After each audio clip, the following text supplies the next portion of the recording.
file photo of a customer looking over weapons for sale at a gun shop in Colorado in 2015. The FBI's background check system is missing millions of records of criminal convictions, mental illness diagnoses, and other flags that would keep guns out of potentially dangerous hands. A gap that contributed to the shooting deaths of 26 people in a Texas church this week. Experts who study the data say government agencies responsible for maintaining such records have long failed to forward them into federal databases used for gun background checks. Systemic breakdowns that have lingered for decades as officials decided they were too costly and time-consuming to fix, as the shooting at a Texas church on Sunday showed. What the FBI doesn't know can get people killed. In that case, the gunman had been convicted at a court-martial of charges stemming from a domestic violence case. Officials say the Air Force never notified the FBI of his conviction. So when he purchased weapons at a retail store, he cleared the background check. The FBI said it doesn't know the scope of the problem. But the National Rifle Association says about 7 million records are absent from the system, based on a 2013 report by the nonprofit National Consortium for Justice Information and Statistics. That report determined that at least 25% of felony convictions are not available to the National Instant Criminal Background Check system maintained by the FBI. Experts who study the data say that estimate can be misleading, because felons often have multiple convictions. So if one is missed, others may still alert authorities to individuals who cannot legally buy a gun. The government funded a 4-year effort beginning in 2008 to try to estimate how many records existed of people who should be barred under federal law from buying a gun but aren't flagged in the FBI system. That effort was abandoned in 2012 because of the cost. The National Rifle Association has complained that the federal database is inadequate. The powerful gun rights lobbying group opposes calls for more restrictions on gun buying, arguing that the government should focus instead on making its current background check system fully functional. The shortcomings of the system have been identified. There just seems to be a lack of will to address them, said Louis Dekmar, president of the International Association of Chiefs of Police. In light of the Texas shooting, Air Force officials have launched an internal review and faulted the staff at an airbase for not sending the necessary information to the FBI. But federal officials who work in the database effort say the problem of military non-reporting of domestic violence cases extends far beyond a single base or service branch. A large number of people convicted of misdemeanor domestic violence who also are prohibited from buying guns are absent from the FBI database as well, particularly in states that don't require fingerprints for such convictions, according to people involved in the work.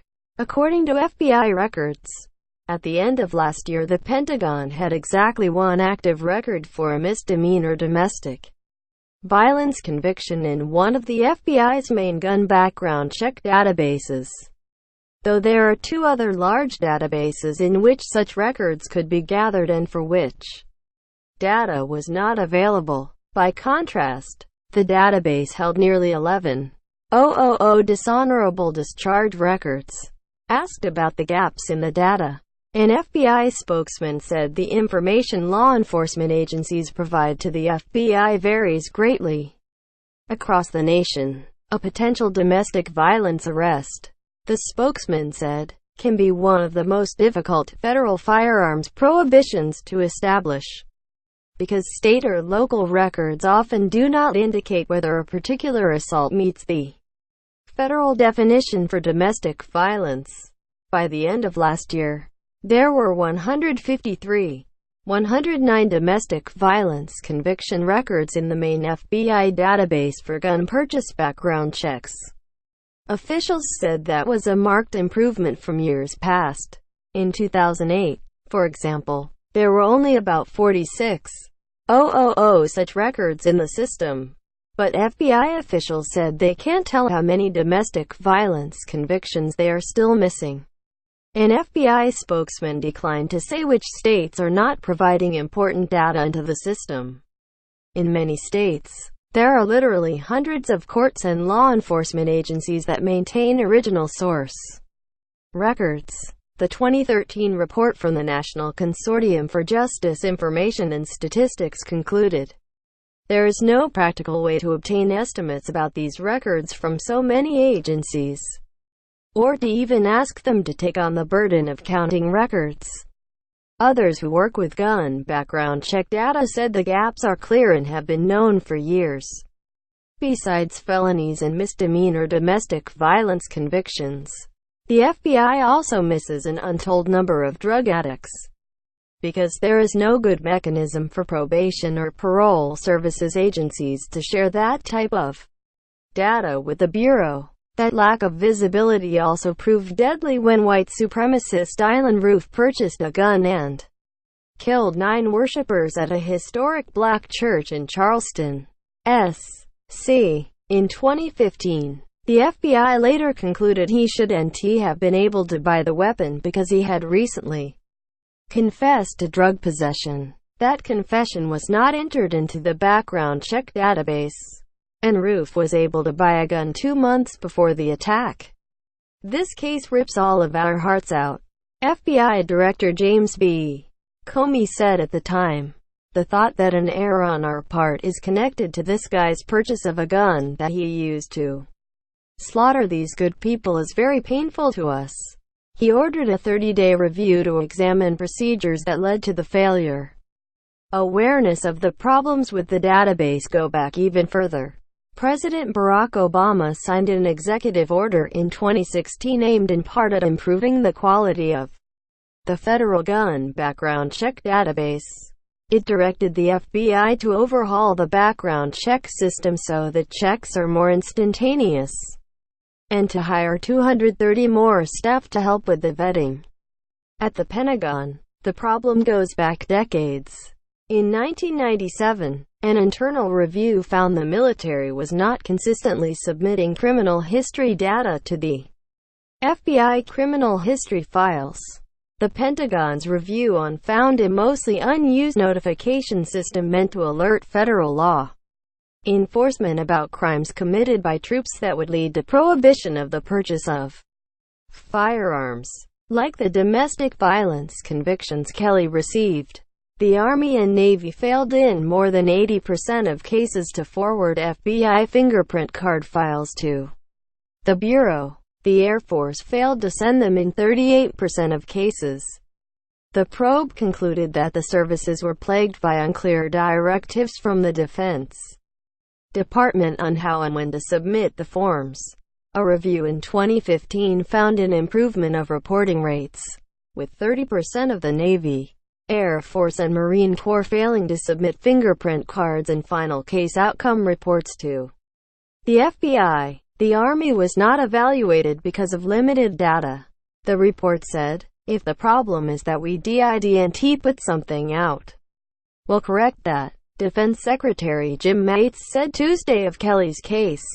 Jeffrey Korn, a former Army lawyer and professor at the South Texas College of Law in Houston, said the long history of administrative dysfunction played a role in Kelly slipping through the net designed to prevent violent offenders from purchasing firearms. There is no unity of effort. No one knows who is supposed to do what. Korn said, in the era of mass shootings, there has been a growing awareness of the connection between perpetrators of such crimes and domestic violence. According to a study by the gun control advocacy group Everytown for Gun Safety, 54% of recent mass shootings were related to domestic or family violence. As a result, lawmakers on both sides of the aisle have lined up behind laws aimed at keeping firearms out of the hands of domestic abusers. According to Everytown, 25 states and the District of Columbia have passed laws since 2013 aimed at strengthening the federal prohibition, for example, extending the prohibition to include boyfriends. and adding enforcement mechanisms so local law enforcement can confiscate abusers' weapons. 8 states passed such laws in 2017 alone. Yet, gun control advocates note that the federal domestic violence law is limited in that it applies to spouses and other relatives but not dating partners. Advocates against domestic violence say at least half of all domestic abuse crimes now are committed by boyfriends. Moreover, many convicted domestic abusers who buy guns do so not through a gun store, as Kelly did, but online or from gun shows. Advocates say, in the case of such private sales, sellers are not obligated to run buyers' names through the federal database. Still, advocates say the database is a valuable tool that erects barriers for violent people seeking weapons. During a 16-year period that ended in December 2014, more than 1 million prohibited people, including more than 100,000 convicted of a misdemeanor crime of domestic violence and nearly 50,000 with domestic violence-related restraining orders were denied guns after background checks. According to a report last year by the Justice Department's Inspector General, "We know when these records are in the system that it's effective," said Monica McLaughlin, Director of Public Policy for the National Network to End Domestic Violence. "It bars batterers from obtaining weapons. It's a really effective tool that exists in federal law that we have created. But compliance is inconsistent at best and incredibly lackluster."